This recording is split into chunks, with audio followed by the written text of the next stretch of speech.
છોટાઉદેપુરના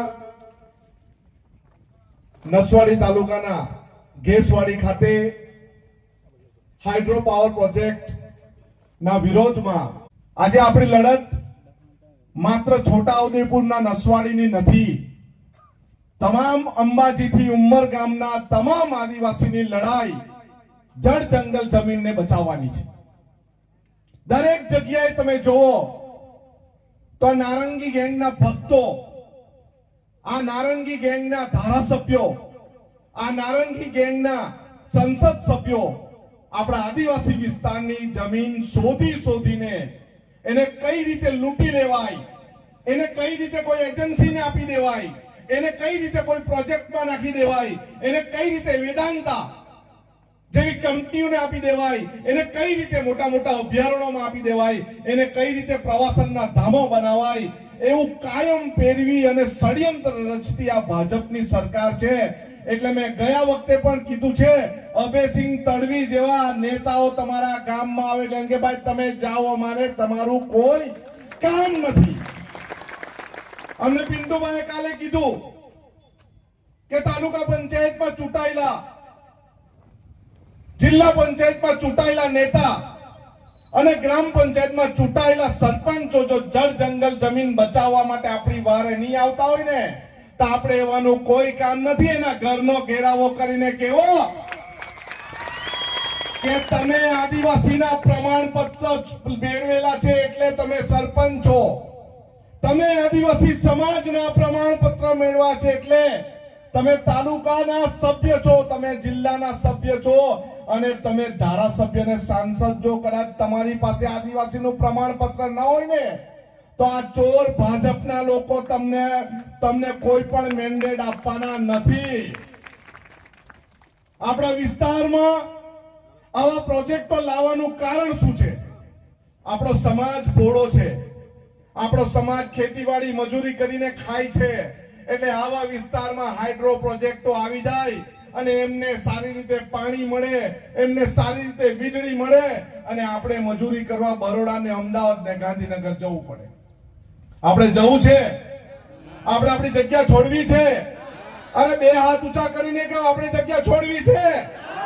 આપણે જો જગ્યા નહીં છોડવી હોય તો ડિસેમ્બરના ઇલેક્શનમાં નારંગી ગેંગને આપણા ઘરમાં, આપણા ગામમાં ઘૂસવા દેવાનું નથી। ઘૂસવા દેશો તમે? અરે બે હાથ ઊંચા કરીને સંકલ્પ કરો, ઘૂસવા દેશો તમે? અરે આપણે અભયસિંહ તડવી પાસે પણ જવાબ માંગવાનો છે ભાઈ કે તું 2027માં ધારાસભ્યમાં મત માંગવા આવવાનો છે કે નથી આવવાનો? જો તારે મત માંગવા આવવું હોય તો અમારી વરે તારે આવવું પડશે, નહીં તો તારું અમારે કોઈ કામ નથી। આપણે બે ટંકનું કમાઈને, મજૂરી કરીને, ખેતી કરીને કમાવા વાળા છે, પણ જો આપણી જમીન નહીં હોય તો આપણે શું કરશું? આપણે જમીન વગર જીવી શકવાના? આપણે જમીન વગર જીવવાના? આ ચોર લુચ્ચી સરકાર એમ કે અમે વિકાસ કરીએ છીએ, પરંતુ આદિવાસી સમાજના નામે જો વિનાશના નામે વિકાસ કરે એવો વિકાસ અમને જોઈતો નથી।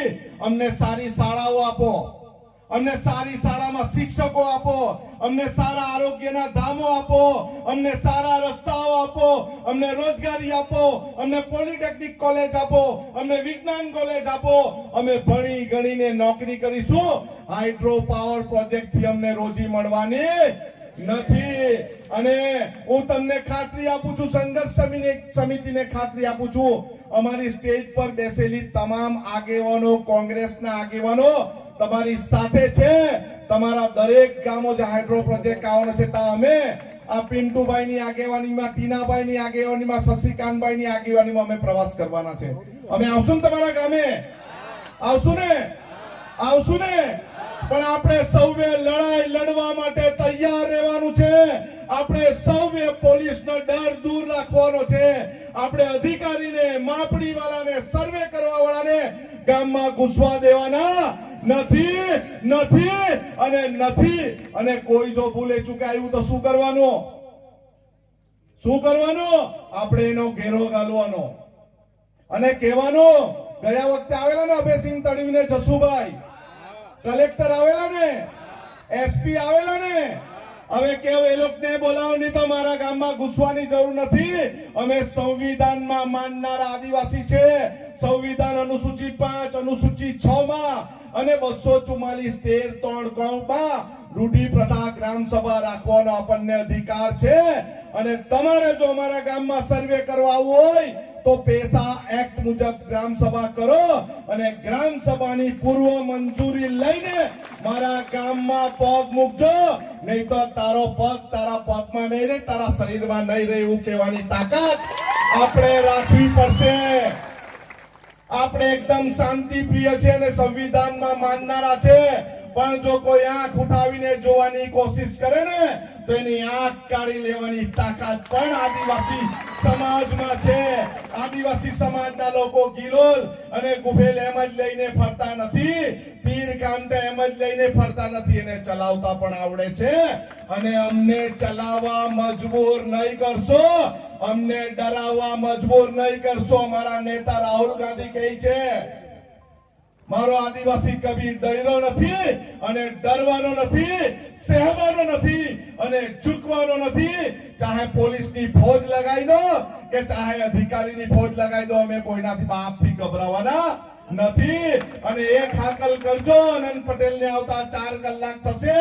તમારી વચ્ચે, તમારી સાથે અને તમારી લડાઈમાં અમે સૌ તમારી સાથે રહેશું.